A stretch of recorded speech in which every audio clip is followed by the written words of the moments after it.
Oh, hi, podcast listeners of the Sloss and Humphries. Humphries? I don't give a fuck. Sloss and Humphries on the Road podcast. My name is John Hastings. I will be your guest on this week's Patreon special. Very good guest, very good show, much better than Adam Rose, who is a smelly butt boy. So don't listen to that Smelly Butt Boys podcast. Listen to this Hot Penis Boys podcast. Penis Boy. Sloss and Humphries on the road. Muggins and Cream, Cream and Muggins, straight thuggin', living the dream. And that's our intro. Fucking muggles. Tickling the clit inside your head that makes you laugh. That was going to be a good intro, that, John. Go with that voice again. Oh, ladies and gentlemen, welcome to Creams and Shitface. It's the Road Time podcast with Kai and Danny. Did I? Today your two favorite road warriors are going to talk about petrol stations and Scandinavian AIDS. Now let's head to the weird shed on one of their property, because one of them can afford property and the other one opens for that one. It's Daniel and Kai. I like creams and shitface. If we can rename the podcast. First you were like, creams? Oh, shitface. Yeah. Good, I got off lightly with creams. You pluralised me and Craig Hill pointed out that Cara yesterday at my show was wearing Team Cream hoodie, which is obviously my name on the podcast, and she was holding my baby, and he was like, "You might as well just wear a shirt that says Spunk Mother." Exactly. Like, she was literally like, "There's one way to. This is the worst way to describe a baby. Hey, you're holding that big version of cum. Hey, can someone give some milk to this big version of cum? You know when a tadpole's grown legs and it's not quite a frog yet? Yeah. That's what a baby is to sperm. We were going through the old, and when I say the old pictures of Caleb, I mean like the old He's scans. 6 months old. Like it. Oh yeah, but you've got to understand. You still have things in your fridge from when that photo was taken. These are not ancient. Yeah, but it's my perception of Caleb growing. It's like he's no longer a newborn, but he's now a baby, and like I'll occasionally go, oh, I missed the newborn stage, because at the newborn stage they nap for 5 hours and you can just go play FIFA and like clean the house, and then he wakes up, gets fed, and then sleeps for another 4 hours. Whereas now he's got the concept of boredom, which is like, how the fuck do you entertain a 6-month-old? What do you have to be bored by? You've not even seen. Yeah, he doesn't even understand time. You fuck. Yeah, no. time is so long to a child, because like a day in our lives is like a small, minuscule fraction of our lives. To him, it's still quite a large chunk of his life. Is that one day. Like if you're 4, like if like someone's like, let's wait for an hour, that is a sizable portion of your fucking life. Like, I'm waiting for nothing. Do you think that is that why, the older you get, the faster life goes, just because you're like, well, in 2 years I'll be 33, as opposed to, back when I was 7, in 2 years I'd be 9, which is a third of my age. It's terrifying, but it's true. It accelerates because it's proportional to your lifetime. It is, but I also think that right now we're at a weird place to gauge, because the last 2 years have been so fucking eventful. Like, it's that thing of like, what happened? Name something that happened in 2009. Like, stuff did, but we were like, I don't know. I was on Facebook. It was fun. Yeah, I think I did create my Facebook account in 2009 because I was backstage at the stand, and the only way to get gigs was, do you have Facebook? And you're like, oh no, what is this? I'm going to take a punt on what happened in 2009 based on what was topical in comedy when I was an open mic. I think Jade Goody died. Oh, I bet you're right. I don't know who Jade Goody is, because I only started engaging in British culture about 1.5 years after I moved here. So she was like, you just pretended to laugh at a bunch of jokes. I know, I knew who. By the time I got around, she's the woman who got cancer, who didn't like gay people on Big Brother or something. Well, it was one of those times when, before we knew that the media basically just villainized the working class, just crucified the working class in chavs because it sold papers, and it's much easier to blame the state of society on the lowest as opposed to the rich that were hoarding all the money. Yeah, and there was a lot of working class people that were shitting on it too. But you do realize she's just one of us, right? Yeah, but that's she's been let down by the education system that let us down also. Right now, as an outsider to this land, the idea that there is a point where everyone goes, well, the media started picking up. The British Empire is built off of ignoring the work of the British. Like, the industrial empire, according to the higher-ups of the Victorian age, was a guy named Edward who just went, build a factory. No one died, nothing else happened. It's such a British move of like, yeah, it's when they really started picking on these. They've always done that. You've always been doing it. Heads used to roll though. Now it's just newspapers. Yeah. Hastings, could you? I think if you speak into the top of the microphone, it's better. Thank you. So Is that better? Yes. Oh, great. Thank you. There we go. We can edit that all out. We won't, but we could. Yeah, It's we're an not- option that's available just to let people know it could be more It's professional. almost as hard as doing something as saying you could do something. Yeah. Well, that's always the promise to yourself is like, I'll do this tomorrow. My perception of myself tomorrow is so fucking optimistic. I had a really bad year, so I had some nice old therapy. And one of the big things I took away from that, I live in California, so it was of course a California therapist, a nice gentleman who grew up in the Jewish faith and is now definitely a Buddhist. And he old religion tourist. Exactly correct. He doesn't want defined rules, but he wants a place to go sit and talk to a bald man. And Just go to Cullen's room. Yeah, but there's got to be wisdom, and I don't think there's any. mate, I think Ryan Cullen, if he gets a nice wispy beard, he could really he could really impress some 18-year-olds with his wisdom. Always buy the train tickets before you get to the station. Wow. Anyway, what he always said about making those promises, he goes, instead of making a promise to do it tomorrow, just take the smallest amount of action on that topic in the moment you think of it. Yeah. And it is a life-changing piece of Wow. advice. Because instead of you're being like, tomorrow I'm going to write a novel, it's like, what are you actually worried about? It's like, oh, I don't think that this person is doing this one thing in my... just email that person. That's the actual problem. So you don't this- need to write a fucking novel. This podcast is just going to be us breaking away and deleting photos from my phone to free up some memory. Everyone's just watching. We're just taking a small action on a thing that's been bothering me for a while. Yeah. that would- Kai just texts his wife, we need to talk. But it's about just what they're going to have for dinner tonight. Yeah, we just need to talk more. We need to communicate. I shouldn't have framed it like that. It looks ominous. What therapy are you doing? Are you doing like CBT therapy, No, mate, which is not a when they're cunt. like, where they're like, we'll unpick like how your brain talks to itself, which is the stuff I've been doing, which is okay. But the one I really want to do is so what was your childhood like? So mine was sort of before all of that. Mine was like, holy shit! Like met my therapist 2 days after my divorce. Yeah. So there wasn't like we need to address. It wasn't like oh there's flood damage. It was like the dam is burst. We're not here to fix. We're here to help. So it was like They send you to Life therapy art A&E. Yeah, You went to the GP and they were like, no, get him in an ambulance. yeah, exactly. I was at the emergency room. So it was a lot of. It wasn't like your brain talking about this. It was purely like, hey, you need to understand what is real and what is you dealing with a loss. And then it went on with a bunch of other super tragic stuff continued to happen for about 2 years. Yeah. So it was basically, we didn't get to any of that. It was more like, here's how you deal with trauma. Here, good, you're actually like solving and confronting it because I was working with a therapist as it was happening. So I couldn't be like, well, I'm just not going to address that. I'll just go jack off or whatever. He'd be like, well, what happened with that person that died? And it's like, fair point. And so it didn't have any sort of those things. Then he changed practice and was going more deep into Eastern mysticism. And I was like, I'm done. oh no. It's California, guys. You just got to lean into it. Like in the way that Scotland, everyone here is more left wing than you're ever going to imagine. Like you'd see a guy and you're like, this guy's got to be a Tory. And he's very into intersectionalism.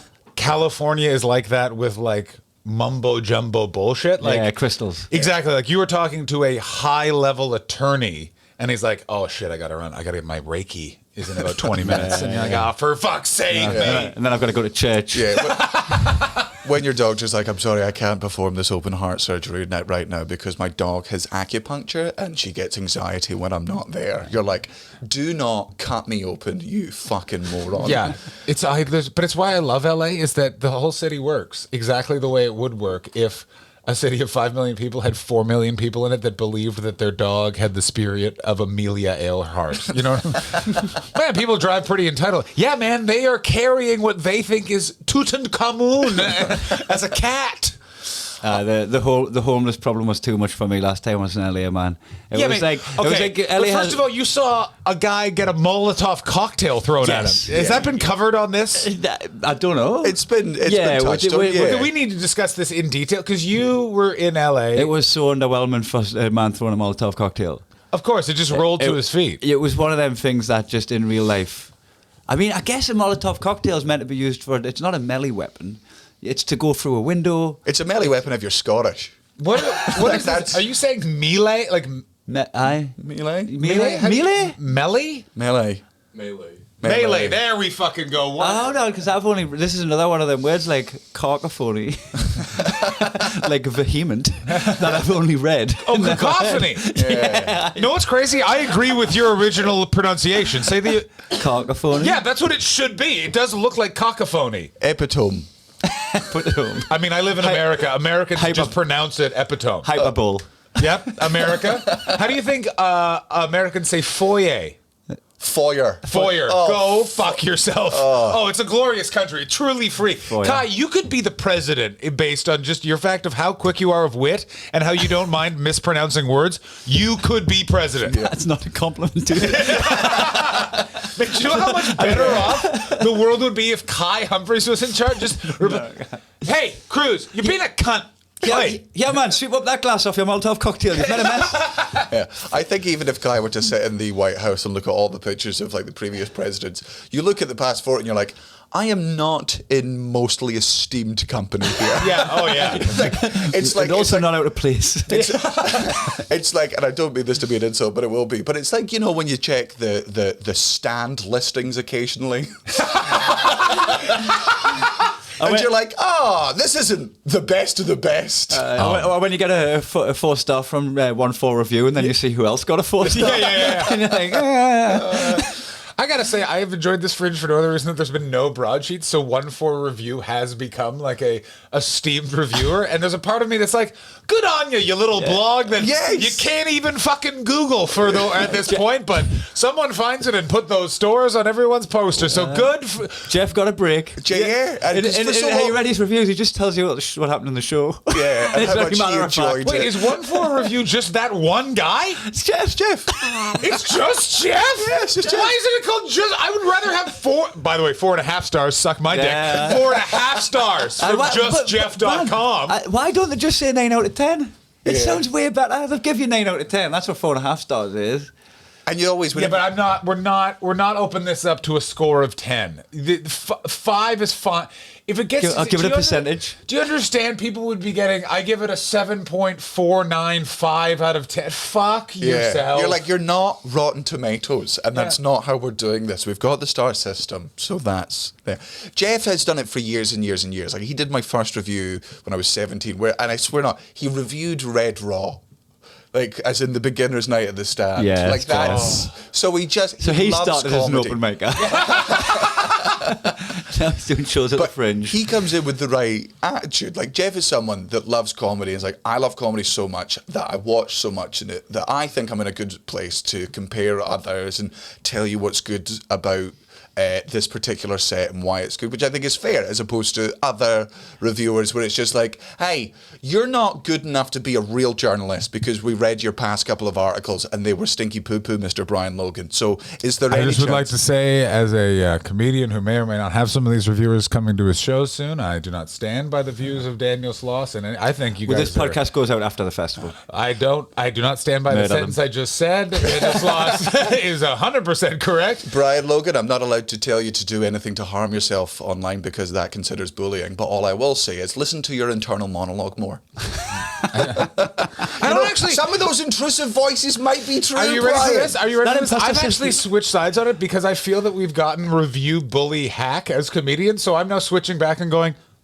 everyone, clean slate post-COVID, prove yourselves. That's what I say. It's how I'm approaching it. And I got to tell you, These are people too. They came to no, the I'm referee. not. I didn't say they were people. I'm saying that they have a clean slate with me coming into past from. I've had fair birds land on me now, boys. I'm calm, and also I've learned not to say my views into microphones. You know what I'm saying? Man's got a butter for a therapist.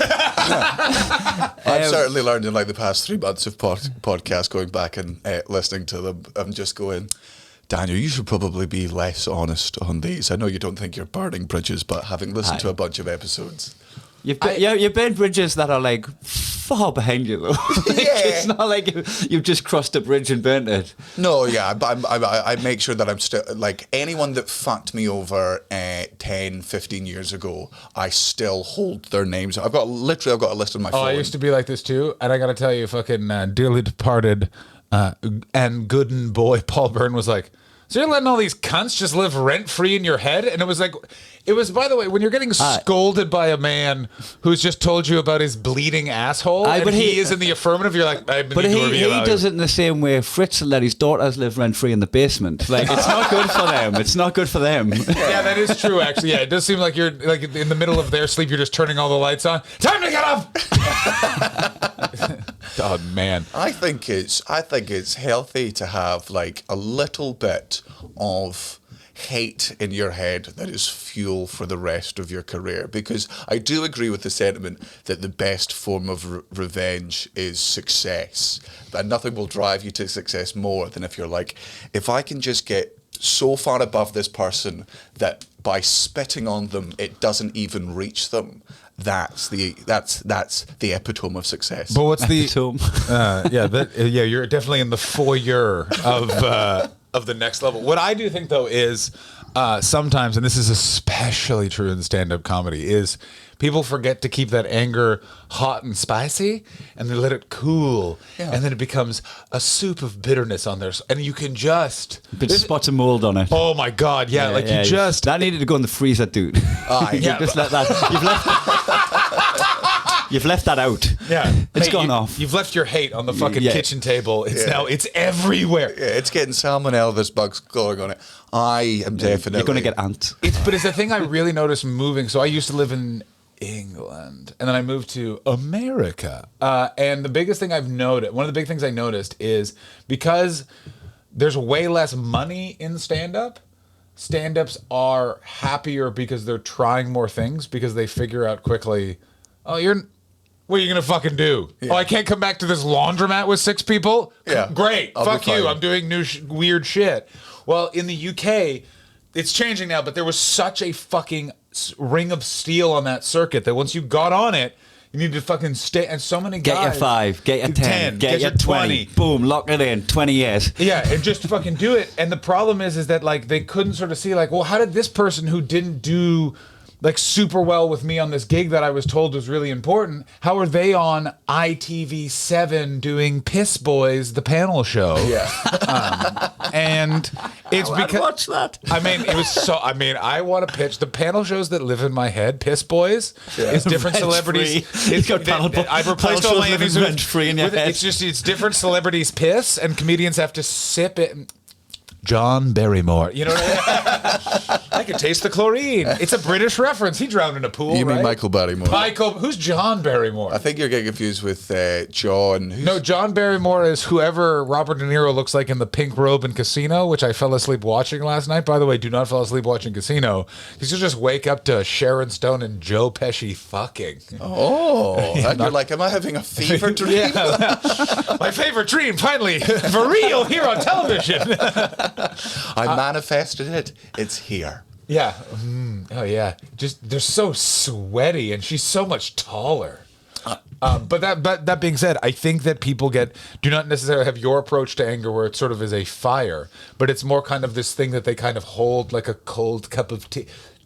Yeah, you're like, you don't want that anymore. No. I need it to remind me of where I was before. Like the stand is not, like the stand institution is not this. I've encountered a lot of these people because the stand is very magnanimous and keeps working them. And some of the people like literally like, let me fucking tell you, he's a fucking cunt. And then they mentioned like a London open spot, and he's like, why? And he's like, he came here and just talked about living in London. And it's like, yeah. They're allowed to talk about where they're from, you psycho. Yeah, there are comedians. We talk about this. We'll not name any of them, but there was a fun game. Can we name them and then Matthew just bleeps them out? Oh no, put in Elliott Steele. We've put Elliott Steele's name in. So hold on, just for the edit, Elliott Steele. Let's all get an Elliott Steele in. Elliott Steele. Elliott Steele. We used to play a game which was, if you could just treat comedy like a office job where you're coming in and you've been brought into comedy and you've just, corporate said from the top, you've got to get people out of the business. Like we've got too much staff, and you're going to have to lay off some people who've been in the industry for a while, but realistically, there's not much of a future there. Elliott Steele, there your desk. Elliott Steele. Thanks for your service, but it's time to go. Oh my God, they were like a collection of those, like they were all just fat junglers guys. This is gonna get edited out. Elliott Steele is one of the did you guys ever work with that guy? Yeah.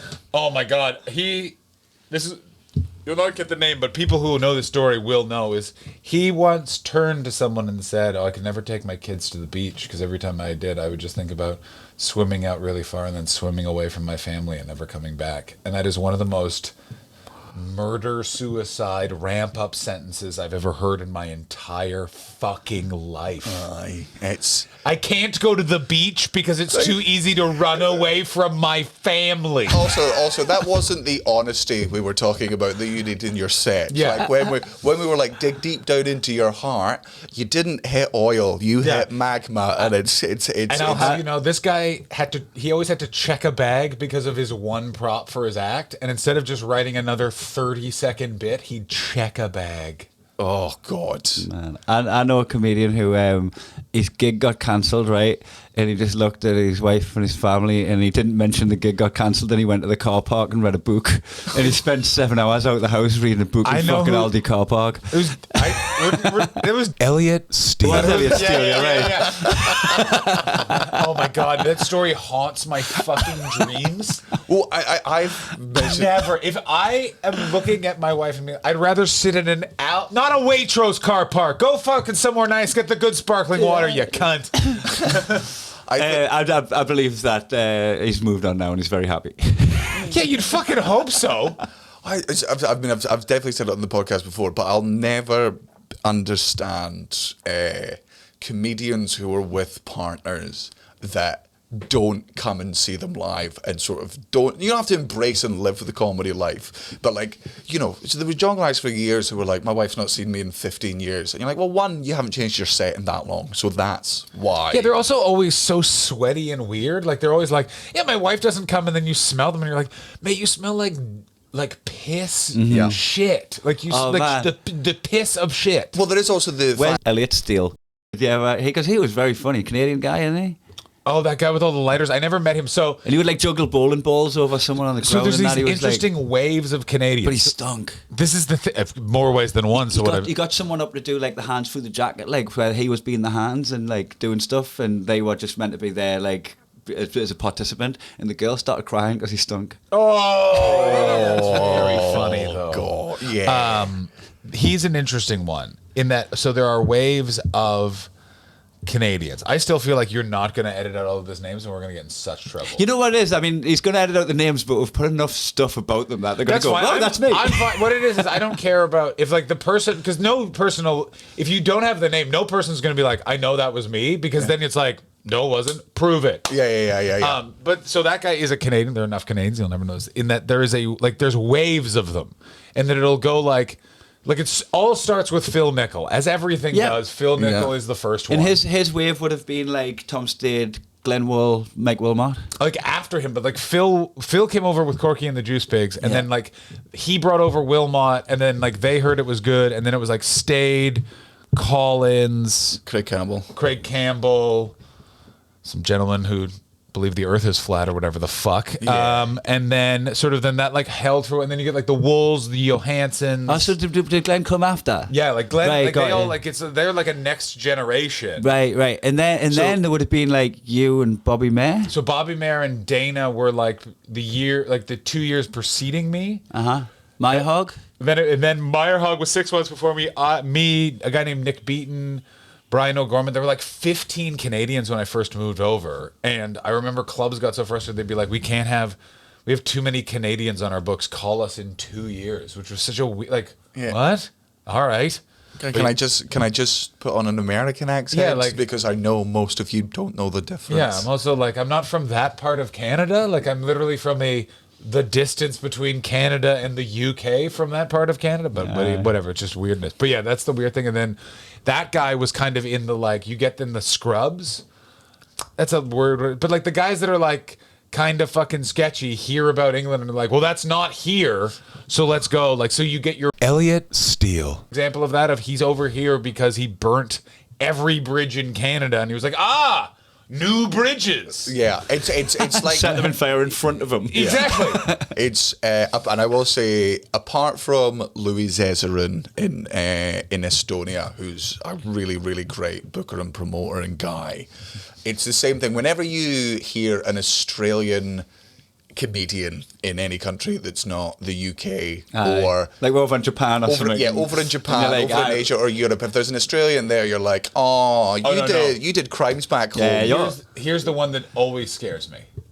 An American in mainland Europe, fucking run. Oh, I do comedy in Lithuania, and you probably did sex crimes in Louisiana. Absolutely. Yeah. Like there's always a mistrust for mistrust for complete displacement. Yeah, because like it's complete and and also utter displacement. Like you have went, all right, done fucked up, do over. Yeah. Like Australians, other places is also, it's always, like it's never, I would always say it's usually a misdemeanor. You know what I mean? It's identity theft. Yeah. Like something where you're like, yeah, you're a fucking cunt. Manslaughter. American, because that's an American in show business that's not, that could just be an American show business. Yeah, because that which forgives everything. Like, all right, so you drunkenly killed a bunch of kids while you were driving Oh my around. That's God. okay. Fine. You don't get to do movies anymore, but here's a talk show. What is so fascinating about America is just like that there is, like they are so nakedly capitalistic. Like there is a certain comedian who's playing some of the clubs in LA. Oh, Elliott Steele. Yeah. Oh, mate. And it's so funny because you just, and I sort of see, like, this sounds so fucking horrible, but it's like the bookers when they're like, yeah, we know he's a piece of shit, but like, COVID recovery cash. And there's something about an American being like, I like money though. And you're like, Yeah. the honesty in that is shocking, but Yeah, it's the only honest thing about you. He messaged me on Instagram on our last American tour because I follow him because I was enjoying the downfall, and he was just like, "Hey, buddy, how are you?" I'm like, "Oh no, oh I can't. Oh, that's not like just have to like." We're not friends. I'm good, man. Unfollow, bye. I gotta tell you, I have to say, that guy was just such an unnecessary jerk. Yeah. Aside from, like, just a fucking entitled ass. And when it fell, the entire city of yay! Yay! And it's so funny watching Elliott Steele come back because I think they thought it would be and like. Yeah, but well, it was that, but with a rape whistle. No, yeah, but it's even like they're like, if you four-wall the club, you can come and play the club. But and it's like this weird sort of thing of like, go ahead, man. It's just so it's so also he's another one, and I don't mean to shit on people that are sober, but if you're a sober comedian, and the reason you're sober is because you've always been sober as opposed to having a problem with it and then becoming sober because you're dealing with a problem. If you've always been sober, I'm just like, it's sober, but still going out for a dance after the gig. That's Staying right out there. till 2 in the morning hang on, after. hang on. Kai just hit the fucking sentence perfectly. If you are sober, but you like let's hit up a club. What? No, you didn't. Like, Yeah. Also, I'm 37. I think, Kai, you're slightly older than me. Yeah, Daniel's 39. ludicrously younger than me.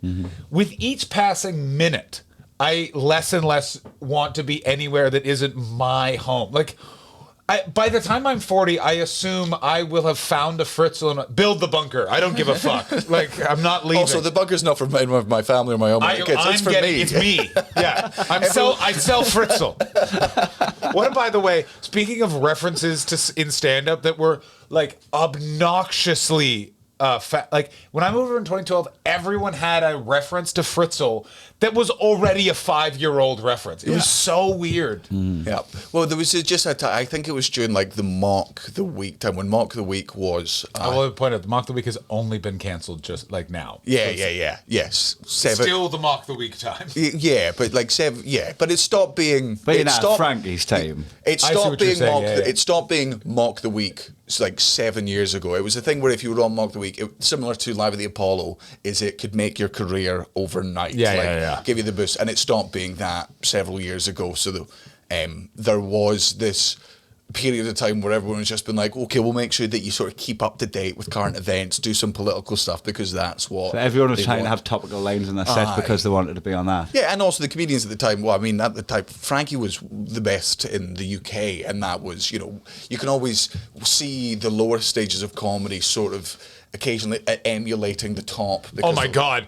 They're like, if you've furrowed this ground towards this goal that I want to, I'm not going to tread my own path there. I'm going to go through exactly what you did. And Can we hope do to- something really mean? Who's the comedian you notice the most ripped off? I have a list in my head, but the main one. When I started, it was Stuart Lee by miles, by a country Stuart mile. Lee is still you still occasionally see him. And Stuart Lee, see in America, which is interesting. You see people doing the like soft pause and like long bit. But they're doing a 5. Yeah, exactly. And it takes 5 minutes to get to the punchline. Yeah. Oh, I think Frankie was definitely ripped off. You see a lot of, I mean, in Scotland, you see heaps of Billy Connolly, and you also see heaps of Kevin Bridges. Bridges is really common trope, and Bridges- you can see why, like especially with Glaswegian comics, because that's how they talk, that's their voice. But they're just like it doesn't sound like an original voice anymore. and what's interesting about Bridges is I always think where you can actually usually tell when someone, and it's usually unknowing. For example, when you watch Tina Turner, you'll immediately be like, "Oh, I know who Mick Jagger likes." Like you just see it right away. You're like, "Oh, I get it now."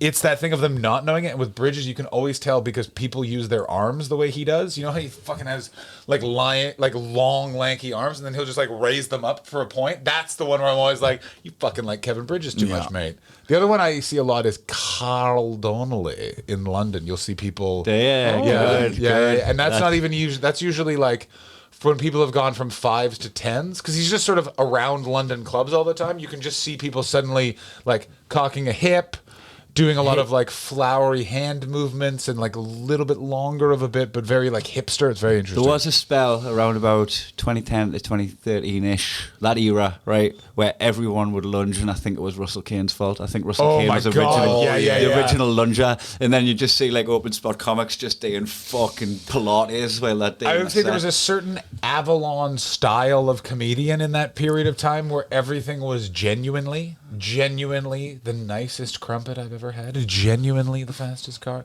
What is? I mean, I'm also. I'm I don't think you guilty are of not this. very much part of that with your fucking t-shirt noticing shit. Yeah, I was always like. There was the trope of, why is my hand doing this? Like, you'd do a fucking act out, and then like, I don't know why my hand's doing this. Yes, you did. I saw you do it at the club yesterday. So you just. That's the hardest bit of this part of the Fringe, is the ad-libs that you did at the beginning. Making them look like they're still ad-libs now. I've just stopped. It's so freeing. Is I now go. All right, here's some stuff I've noticed every day spontaneously, and what I enjoy about it is the Fringe has been boiled down thanks to garbage strikes, train strikes, and the British economy doing a Grease 2008. Yep. Is that they're all very comedy savvy. If you guys notice this, like usually at this point it's like stag doos and people with dogs, and instead it's like a lot of like, I'd like to see the performance of this fine comedy show, please. Yes. But what's the message of the show? The message of the show is, give me your money next year. Enjoy this so much that you come back next year. That's just... The message of this show is don't get on a bicycle with limited handlebar strength. That's what you'll take away from my show. Oh, you broke your shoulder. Certainly right, Kai. Could have used you then, mate. We'd like to get back to the points that we forgot to make in this podcast. And Molotov cocktail, we stayed very far away from that. Let's get back to this story. Okay, so you're in. So you're I'm in the car. Chris Martin from Coldplay is driving. That's right. You're on Hollywood Boulevard. I'm on Hollywood Boulevard, and he was taking me to get some trainers. I was drunk. Actually, we'd done the podcast with Kreischer, and we drank a shit ton of whiskey on like a 3-hour record. And then I was like, oh, fuck, I've got to go and play soccer with Chris. I hope that felt fucking It felt filthy. awful. You know what? Chris also loves a midday. Like Chris is like an 11-year-old at a birthday party where he just wants an activity.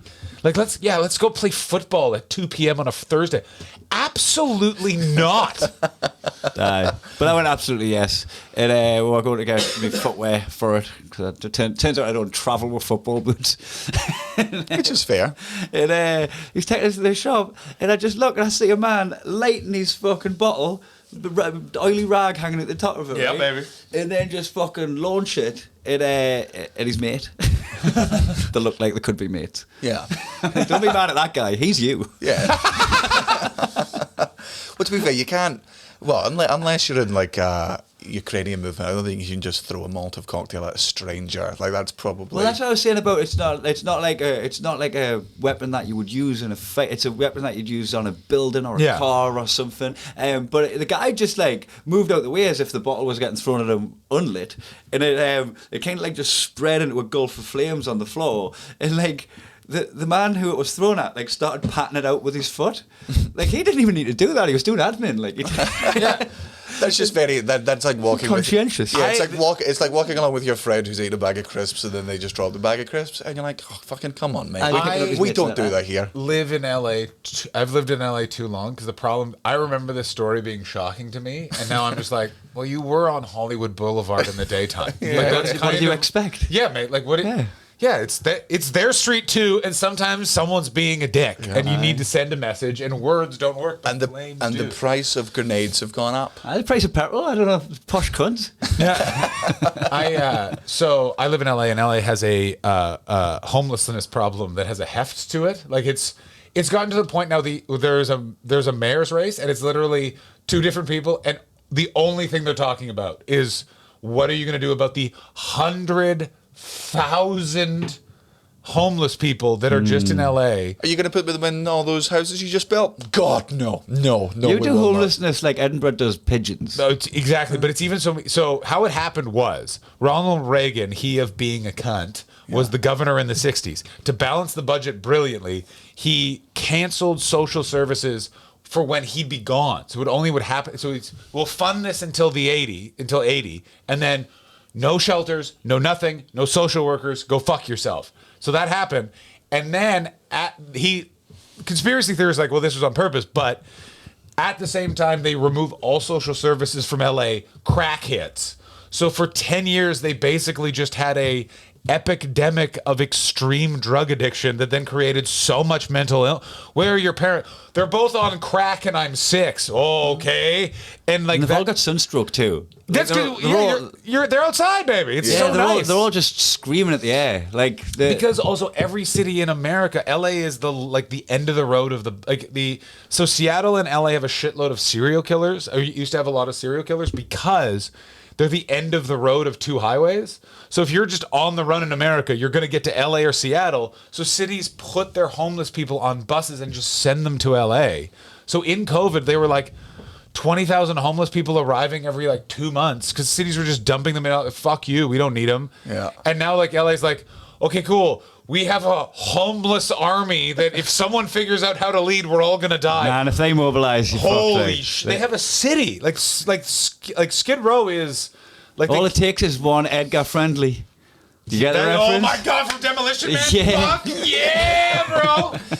Woo! How have you not seen Demolition Man? It's phenomenal. It has you up very, very high. Yeah, I watched it with Jimmy McGee in Australia. I just don't remember the. Oh, the mate, names. it's very good. It's like if you were to tell me the lead character from Minority Report, I'd go. So Simon Phoenix is I whistle when I talk now. That's who I am. I'm the old pervert from Family Guy. Hi, Chris. It is so crazy that show got away with just having a pedophile on for years. Yeah. So what's that old guy do? Well, he's trying to fuck the kids. It's 8 p.m. on a Sunday. How are we getting away with this? Fuck, guys, I'm Can we just talk about Jimmy McGee talks about the Australia trip the three of you had, with this lovely little glint in his eye, because then he toured with me, and I am way more business than creamy and shithead. You know what I'm saying? It's like he's like, we were doing Southern. How did he just get creamy and creams and? All right, fine. I'm shithead and shit. Cum hair and shit face. You know what I'm saying? How about golden boy and dick breath? All good. But it's so funny of just the different types of how we act on the road. I'm let's get stoned after the show, watch a movie, and go to bed. And I feel like you guys are in a phase of your life where let's smoke opium and then go to an orgy. No. Wait, the Adelaide trip was when we all got there. It started off with the itty bitty schnitty committee, which was whenever we'd go to the venue, we'd get free schnitzels. Schnitty, please. But we couldn't have them every night because obviously we just become big fat cunts. So every Friday and Saturday, I think, was the itty bitty schnitty committee. We would go in. and then we'd inevitably go out drinking after the show. And the Adelaide Festival is really great because you can stay outside in the artist gardens till like 2 a.m. and it's still hot. You're just outdoors, and no one gives a warm and fuck. nice. And we would smoke heaps of weed with the Pax vaporizer at the time, which felt like Shots the of Jim new... Beam. Yeah, and then we'd get back, and we- because we were like, let's go to like an old like secondhand shop. We got an old PlayStation 2, and we just bought the only game that was available was like Tiger Woods PGA Golf 2002. Yes, please. So good. So we'd come back and play that for hours, but because it was such an old PlayStation, the loading screens would take anywhere between 5 and 7 minutes. So we'd play a full round, and then we'd go outside for a Minty. cigarette, a minty, because we'd all be smoking fucking menthol cigarettes. There was not a casino, Why are like you smoking menthols? because I could only smoke menthols because I don't like the taste of real cigarettes. Cheeky little Minty. Mate, it's so fucking embarrassing being your friend. It's like discovering that Batman's been crying under that cowl for years. Just stop committing the crimes. I miss my mummy and daddy. Can't drink beer. Oh, I'll have a gin and tonic. Yeah. We were having heaps of gin and tonic. Mate, you dress like you party like a host of loose women.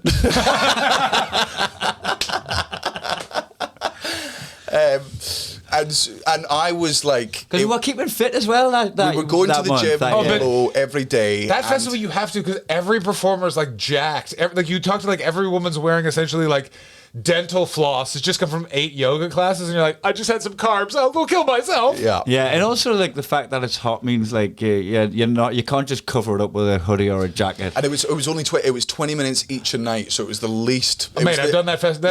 I've never done that. I've never done So Adelaide good. single, and then part of me is like, that is a regret. I feel like I could really. Well, so that's why Jimmy was single then. You were with Natalie.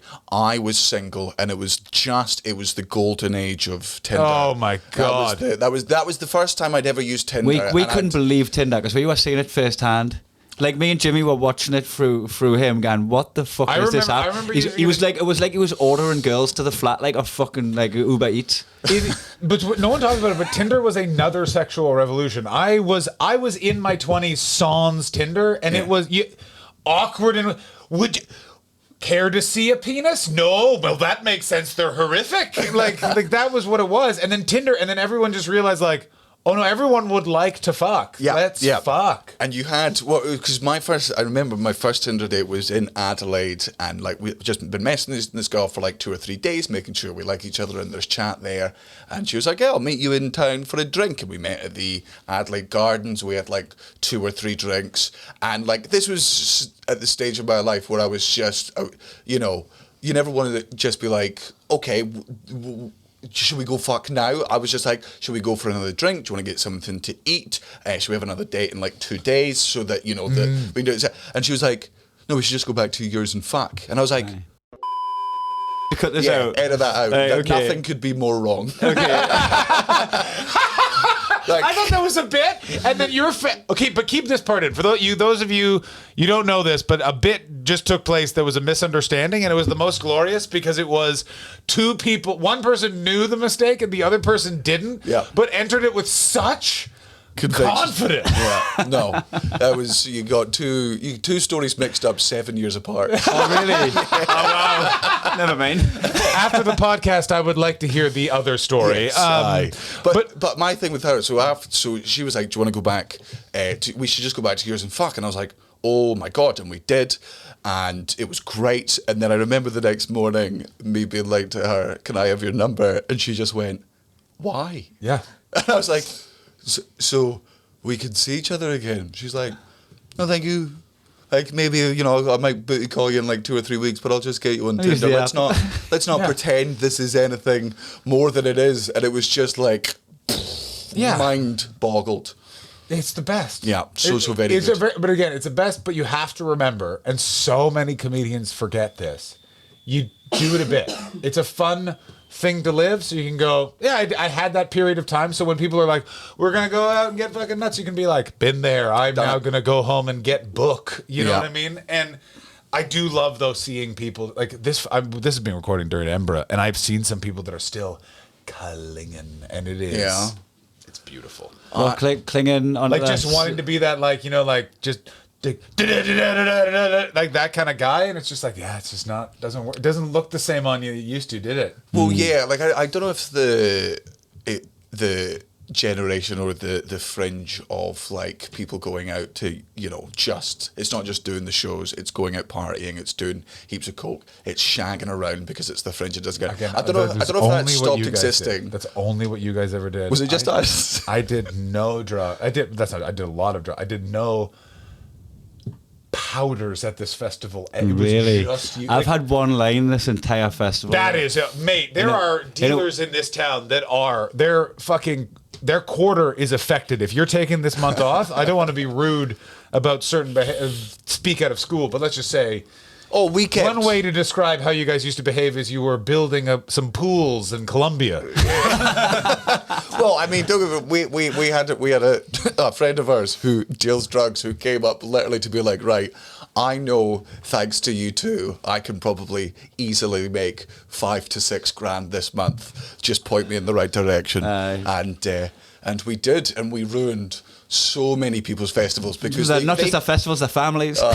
They couldn't do what we did, which is stay up to 7 a.m, wake up, fucking eat a sandwich, and then do a line before you go on stage and still get away with it. There were people that tried to bang and they exploded.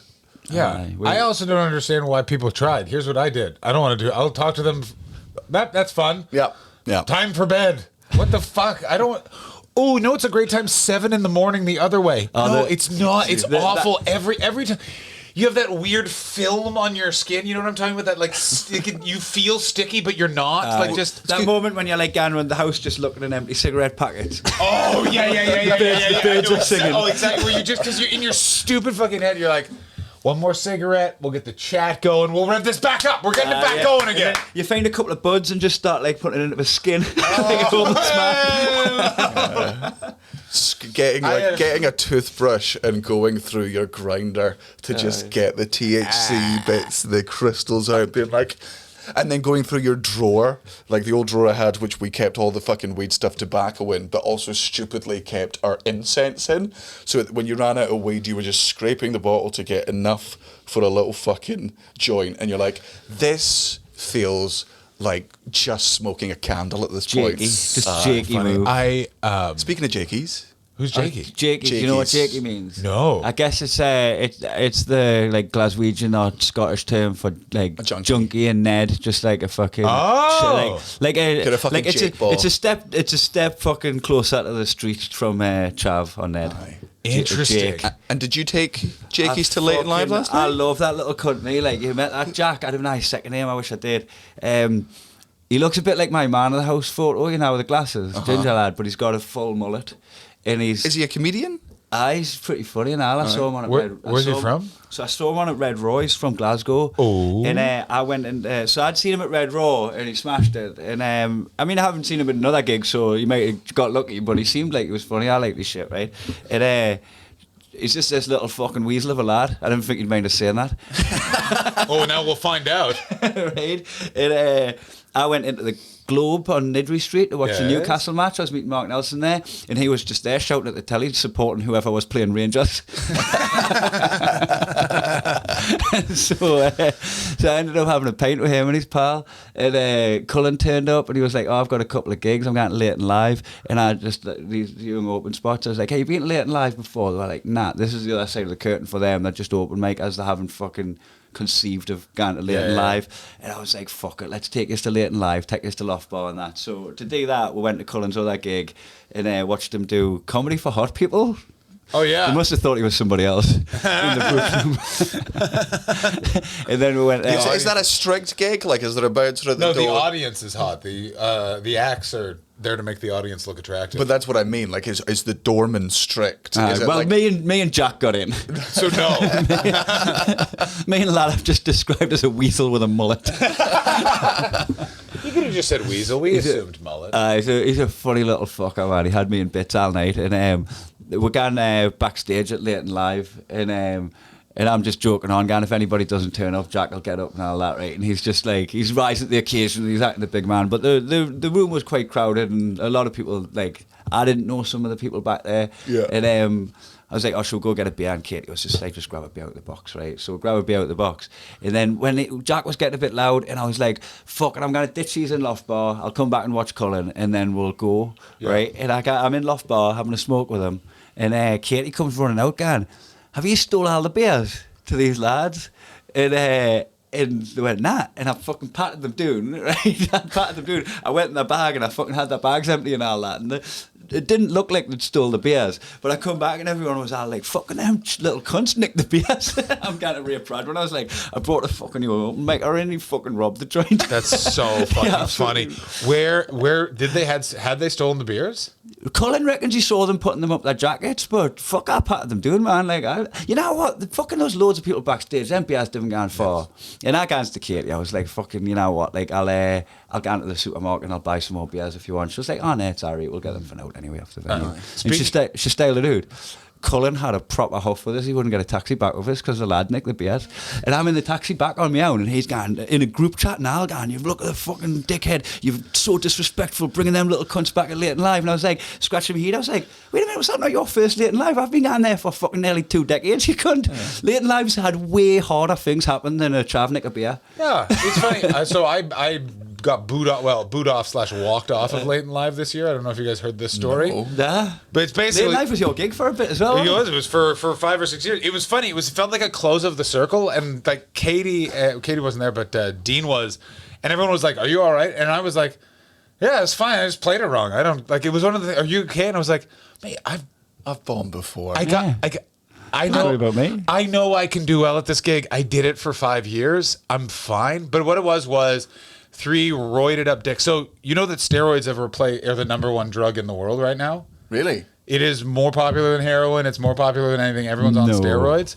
And this is a real fucking factor for our jobs. And I have seen the iceberg that will claim all of our Titanics.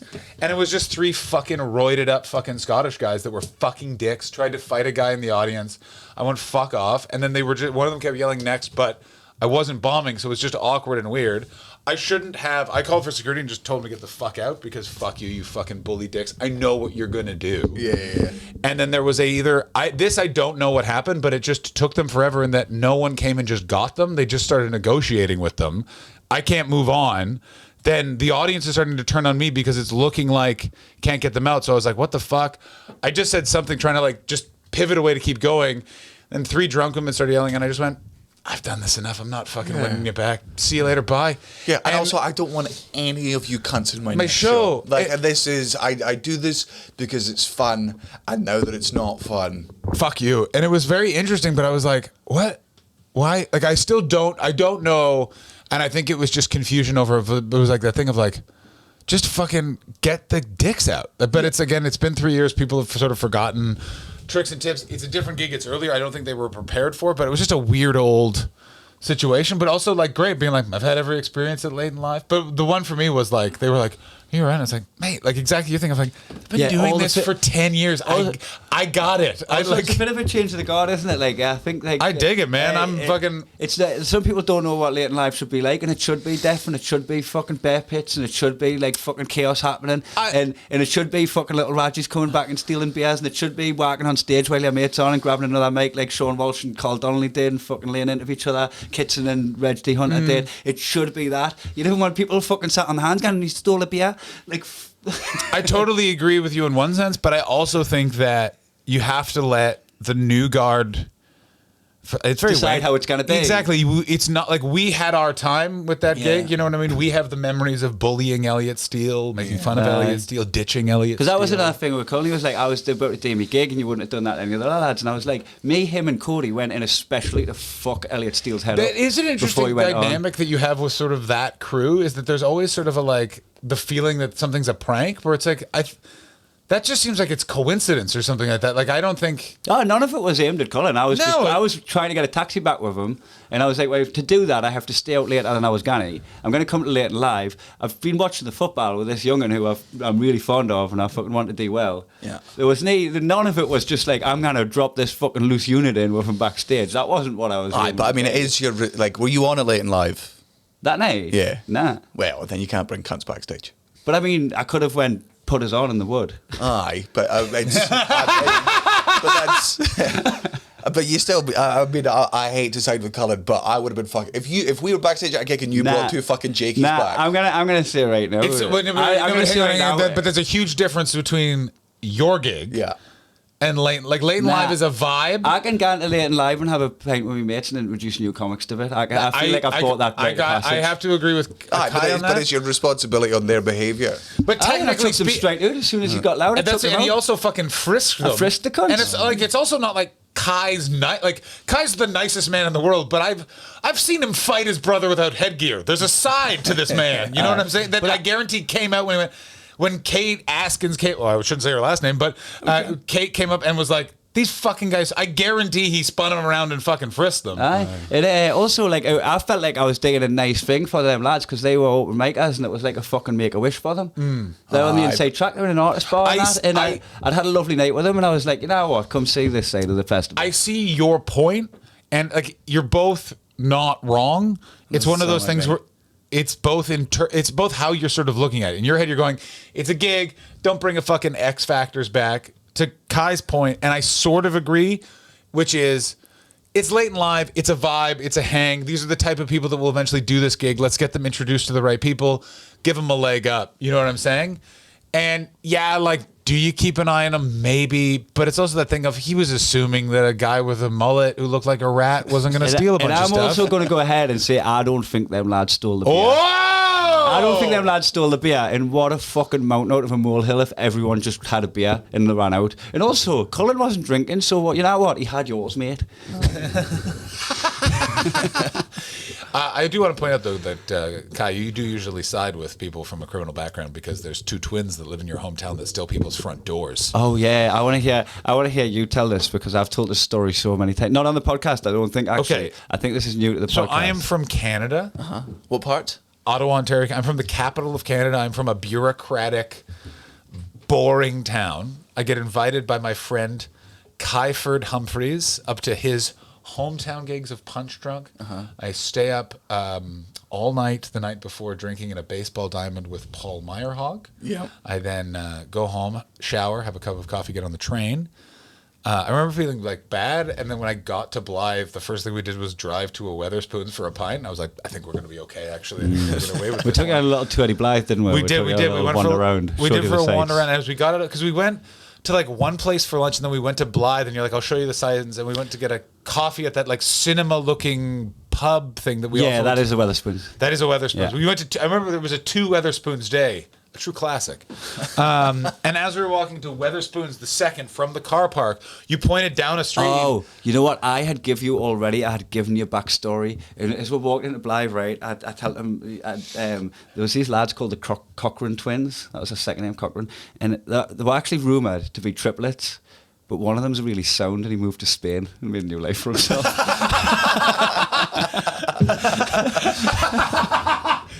Oh, I've forgotten this excellent detail. Yes. So the remaining 2, right? There used to be adults when I was a teen, right? And they would stand on either end of the 2 ways into Blythe and say to you, like, give us a quid.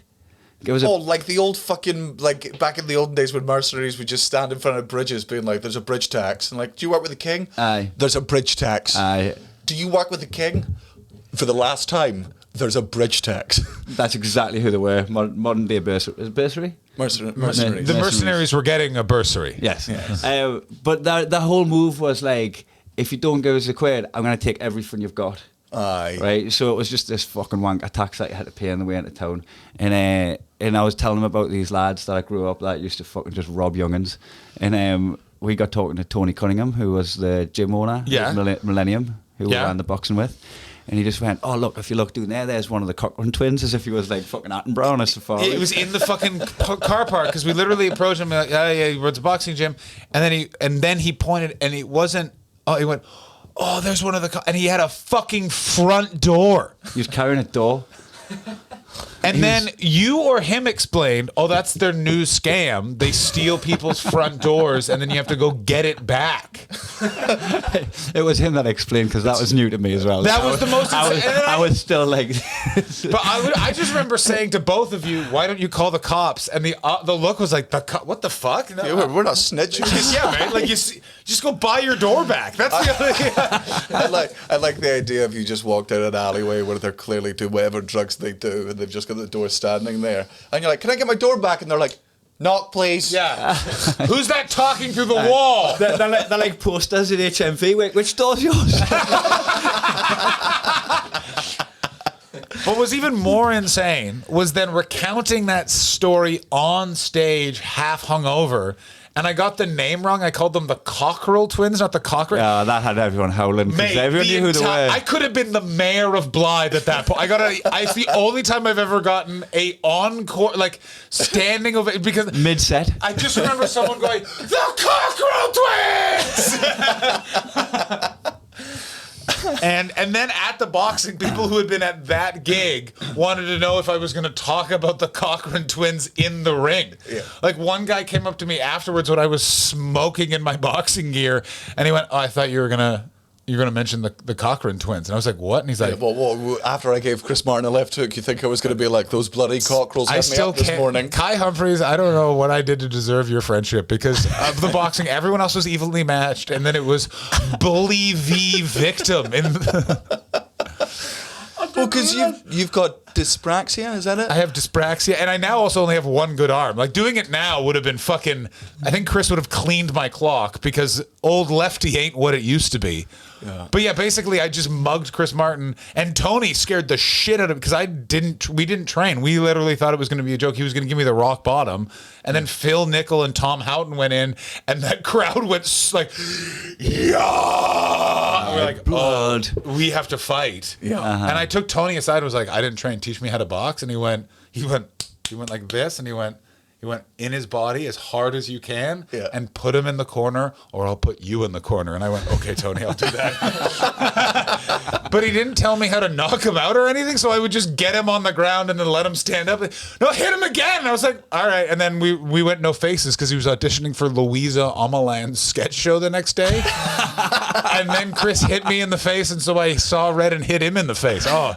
It was the most wild. Why weren't you there? That was the weirdest thing. Do you know about him sponsoring the event? No. Oh, so we're selling sponsor space for local businesses because we're like it's going to get seen by a bunch of people on the videos and all that. Yeah. Right? And like so you could like the ringside, you could have a banner up and everything. And he just fucking bought the sponsor space to put pictures of him kissing Natalie. And there's pictures of him snogging me wife. Just on the venue. As in bed together, her wearing a Chelsea shirt.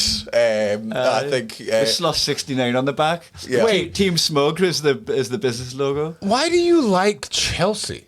because I was born in because I want to support a team that was in the Premier League because I got bored of watching East Fife and Hibs. You know, It is boring. Yeah, it is you boring. just when you're watching like I love going to Scottish football games, but also as much as I love it, I do also like watching the best. So I was basically sick of watching Scotland, East Fife and Hibs just get fucking battered Just all the not time. having a winning team. Aye, so I was like, I'll Google where I was born and I'll find what the closest team to that is. So I Googled Kingston upon Thames and it said Fulham, and I went, no.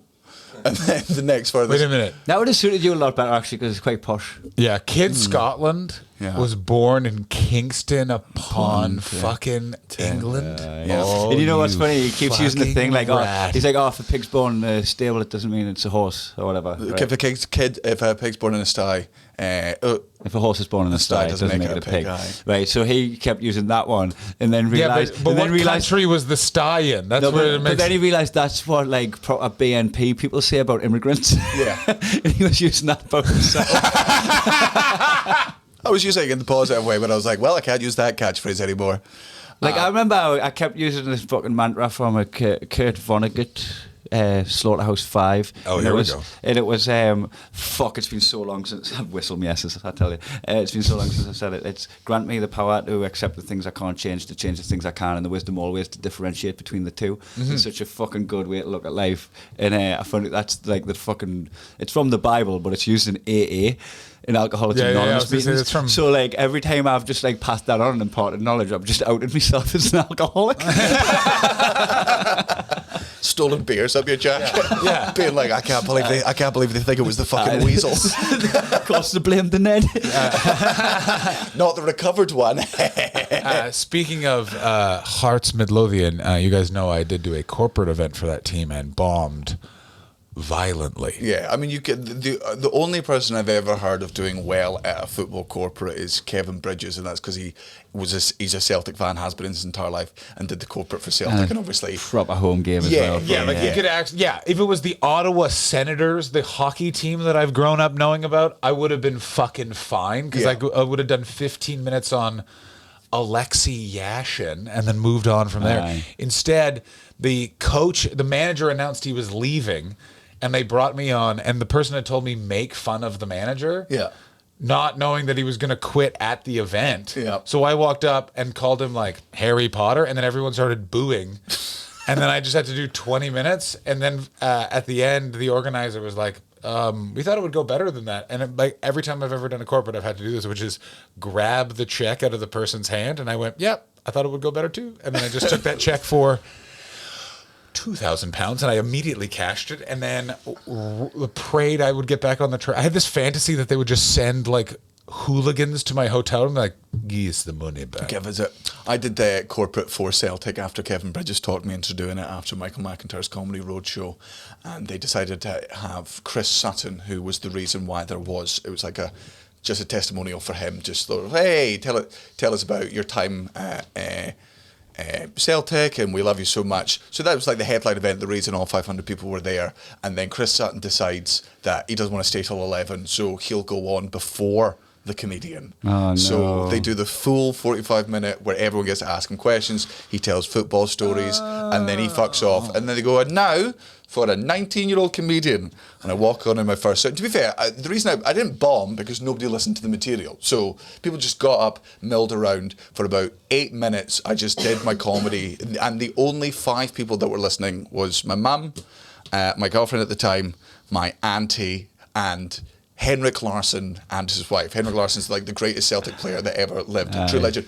And the reason Swedish guy. I'll respect this man forever. He sat in the front row, and people kept coming up and being like to him, like, "Hey, can I get a photo?" And he would just kept going, "No, I'm watching the comedy." And he would just sit there, didn't laugh. I mean, his name's, But his name's Heinrich. He's not going to laugh. Yeah. but he respected you. Yeah, he was the only person of the 500 room of grown adults who went, right, we fucked this up in every possible way. I'm going to try and make this as easy as we can for the kid. And same thing, cashed the check immediately and went, I think I'm done with it. Just do that thing where if a gig goes bad, you use the money to buy yourself something nice. It doesn't go on bills. Just play that rule. Yeah. Because Elliott Steele's got so many nice things now. So I have this is a really fucking middle class rule, but this used to be a soft rule. It's now a hard rule. Is I don't do anything for money. Like that can't be the only reason. Like if it's like you do this gig for this cash, but it's going to mean that you cannot have to go on the road for 2 months. It has to be something like that because I've been burned so many times. And it really does work because every time I'm like, that is just a lot of money. I have no other reason to take it but to just get that money. It is a fucking disaster. And it ends up always costing me the amount of money. Like something will happen. And like, I don't believe in God and all that sort of stuff, but it's just, it always fucking works out that way. And so it's just, life philosophy. And sometimes I have lost money and then it just comes right back. Like I flew to LA for a corporate, lost money on that. But then my manager slipped to the booker that I had done that. So before I even got on stage, he offered me more work for September, making September clear. So I'm going to Hawaii in 2 weeks. Fuck having no credit card debt. Yes. But that's the sort of thing I always think when it comes to that sort of stuff is you just have to go, what is the actual fucking... What am I getting out of this? Exactly. Is there going to be a nice thing that I didn't have previously? Exactly. Or And a it nice needs to be like a experience? freedom or something like that. It can't be A just... trip to Hawaii. That's right. Oh, guys, I'm Have just... you been to Hawaii before? Never. Oh, it's so unbelievably good. It's as picturesque and as beautiful as you would fully expect it to We be. done. There's a good day trip you can do where you go ziplining through the valleys, and it's the valleys where they shoot all the films like fucking King Jurassic King Park. Kong, I want Jurassic you to Park. look me in the all- face. Huh? I have done nothing but working on an Edinburgh show for 2 months. I'm going to sit by a beach and I'm going to do this. Pineapple juice. Mango juice. And once the hotel staff tells me to stop clapping, I then will go to the bar and order a pineapple juice. Fine, I'll get it myself. Double vodka, please. Guinness. Yeah, I'm just drinking the worst beach. What's the okay? I don't know when this is supposed to end. What's the worst beach drink you can? Guinness. Hot chocolate. Oh, hot. No, okay, but let's go. Oh, hot chocolate. Black coffee. Black coffee. I reckon like a Bell's whiskey. Oh, a Bell's whiskey. Oh, God, yeah, you're absolutely. Give me a double Bell's. no ice, no water. In a plastic cup with sand in it. Go fuck yourself. Can I get a warm sambuca? Yeah. Oh yeah. Can I get? You know what? I've drank sambuca on the beach. That's Yeah, but Yeah, mate, but that's that's you. Yeah. Mate, you also got naked, like with Carl Donnelly, and spoke to Jimmy. You, Jimmy McGee, and Carl Donnelly got naked one time. Yeah, we were singing Bon Jovi songs off the balcony to people who were walking to work. Commuters. What I'm saying is that what you do and what others do are not always in alignment. You know what I'm saying? Yeah, I feel it. The Bell's whiskey on a beach is really bothering me. Yeah. Sure can't do it, Portobello. Minestrone soup. Oh yeah. Oh, that was my first drink of my stag do, because they controlled everything on my stag. Like I wasn't allowed to choose what I wore, how I did my hair, what I Mate, drank, I was well aware. what I ate. I refused to give up my Edinburgh previews, or I would have been there in mega fucking cocaine loof, Yes. playing cymbals over Jimmy McGee's head while he's passed out on a plastic table. The funniest, because I was getting. Carl was like leaking information. Like he was like, you guys were the resistance in Europe against Nazi Germany, and I was coordinating with Churchill. So I was just getting all of just. Do you understand how insane that stag do sounds in drips and drats? Kai's naked, standing over Elliott Steele. Jimmy's dead. Jimmy, we were playing fucking cards or something at the table around the pool, and fucking you just saw Jimmy McGee just like fucking fly off the awning and just mash onto the floor like in a fucking crumpled heap. We'd been playing hide and seek, and Jimmy had hidden up there, but he'd hidden on the roof beside a wasp's nest. And the fucking wasps swarmed around him, and the only way to get rid of them was to run and jump off the roof. But like the people that weren't playing hide and seek were just like fucking Jimmy. There's a video that me and Cara were just shagging at the time, and I was doing the same thing. She was like, how is it? And I was like, here's what's going on. She still has a video, and this is on like day 3 when we're all so drug damaged and hungover and like dehydrated because of the sun, and we didn't have any beers left, we didn't have any ciders left. What we did, we just had an amalgamation of different fruit juices and spirits. So in like the biggest soup tub I could find, we just poured it all George's in. marvelous medicine. Poured the remainder of the ice in, and there's a video of me pretending to be David Attenborough, just being like, "There's a nest of little birdies up here," and Conservationist kind of. I walk up to the pool and with a ladle just ladle it into the mouths of him, Matty, Gareth, and they're all like, "Cheep, cheep, cheep, cheep, cheep, cheep," and I'm just pouring this vile because it's so hot and it tastes like shit, but they're like, it's cold liquid. Yeah, I mean, we can't ever do anything like that again. My first drink of that stag do on the flight was soup and whiskey. Tomato soup. So wait, In separate cups. Double We're with. not- No, it wasn't. Oh no, it You wasn't. poured the whiskey in the soup. because they can't, like you got. Oh, we called it. It wasn't a Bloody Mary. It was a murdered Mary. It was like, I also recall, didn't they kidnap? Like you were booked for a gig, and then they just showed up and took you. yes, Yeah. So the whole gig booking was like a fraud. It was like Jules from Last Laugh. Yeah. He booked us for the weekend after my stag. So I come back off my stag. Did we talk about this last That's week? the second one. On the last podcast. Don't think so. Repeating ourselves. It was like So you've already had a stag do in your head. So my stag do's finished. Man, I've been like eating my greens. I think I tried to go out for a run and failed. I like ended up getting the fucking train through to Sheffield. Ended up with that fucking murder flat, you know, the one in Sheffield, in fucking Rotherham. And then I got the bus through to fucking the gig, to meet Jules for a pint before the gig. And then them two come in and fucking, did he hold a banana up with us, get in the car. I was like, I've got gigs this weekend, what the fuck are you staying here? And Jules went, you haven't got gigs. He booked us on their behalf to make me think that I was back in the real world. So I thought I was back in the real world. I'd slept in my own bed for a couple of nights. I'd get myself to Sheffield for this gig. He's like, I've got 2 weeks to emotionally recover. No, you don't, because this one's the Geordie trip. So they changed personnel. So all the comics and that, and a couple of me Geordies were there as well, were away. But what was really clever is the Geordie lads who weren't at the original stag do, every one of them had rang us, just going, mate, I can either be at your stag do or at your wedding. I kind of gone overseas twice. There's no way I can get the pass from work. The missus, like, whatever, right? They just like, pick one. And on every one of them, I was like, well, obviously my wedding. I needed to be at my wedding. Don't worry about that. And then it turned out there was another stag do that they were all just paying us for. And then when the fucking all turned up, they were fresh as fuck. Oh yeah, we made him. I outdrank all of them. We made him go. Kai, you're a fucking monster. I got news. Like it's one of those things where I love the life that I've built for myself because I think that to be a true, well-rounded adult, you need to have a man for everything. You see him in movies. Like I got a guy for that. Where it's like. This guy just challenged someone to a Jägermeister drinking contest. Is anyone is like, I have a challenger I shall be backing. Now, if you'll excuse me, I need to go book a flight from Glasgow. Welcome, my champion. Yeah. Why is he drinking on the way to the drinking contest? Well, he just was on a flight. What are you, a cunt? He says it's a warm-up. And he's sweating, so I think he's fucking warm. That was a really funny moment on the second stag do where one of my mates, Scotty D, he challenged Matty to a fucking shot competition of vodka, right? Which Matty? Matty Canning the Pincer. Matty the Pincer. I'm sure I've met him. You're like Geordie friends. I need them in a room, and then I can place them because I'm like, oh, that's the short one. That's the one who talks to me about threesomes with a bit too much familiarity.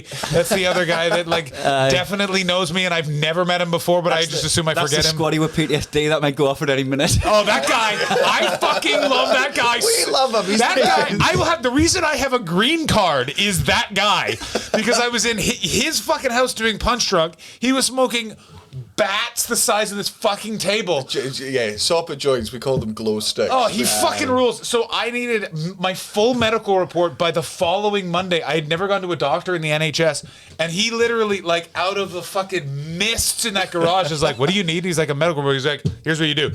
Because he's been in the system, he goes, call your local GP. You'll be registered because of your address. Get them to print out something saying no examination needed.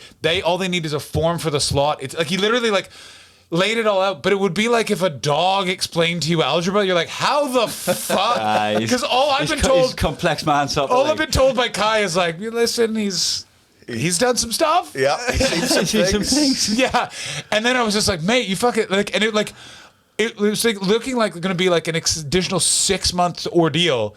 20 minutes. Yeah. Fix the entire thing. It was like, I couldn't believe it. Oh, that guy, I'll give that guy $100. So I'm just going to say no, it wasn't Sop, it was Matty and Scotty D. I don't think you've met Scotty D, right? But he just went, Matty, me and you now, up and boom, boom, like that. And fucking Matty knocks it back and Scotty's gone, I know that, right? And they must have done about fucking 6 or 7. And then I just went, Scotty, what are you doing? He's on cocaine. And Scotty passed out on his feet.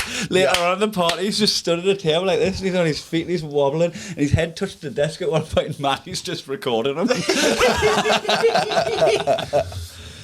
I love that I am friends with all of you, and I love that I did not go on that. I want to hear about the fun stories, and then I want to be like, you know what's nice? I'm not currently on speed with a guy named like Gypsy Bill. You know what I mean? He's a good guy. Gypsy Bill's nice, man.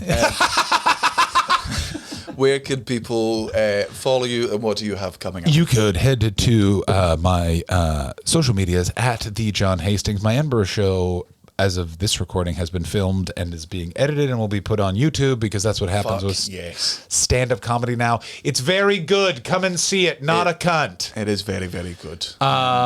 And yeah, just do that. I have albums on Spotify and all those places. Go and download them. Those really, really help comedians. By the way, if you're ever wondering how you support comedians, go and listen to their albums on those things. We make no money from them, but it helps with the algorithm. So do that. It's all on Spotify. John Hastings, not a dick. Go ahead and support these guys. They're good comedians too. Suck my butt. Right.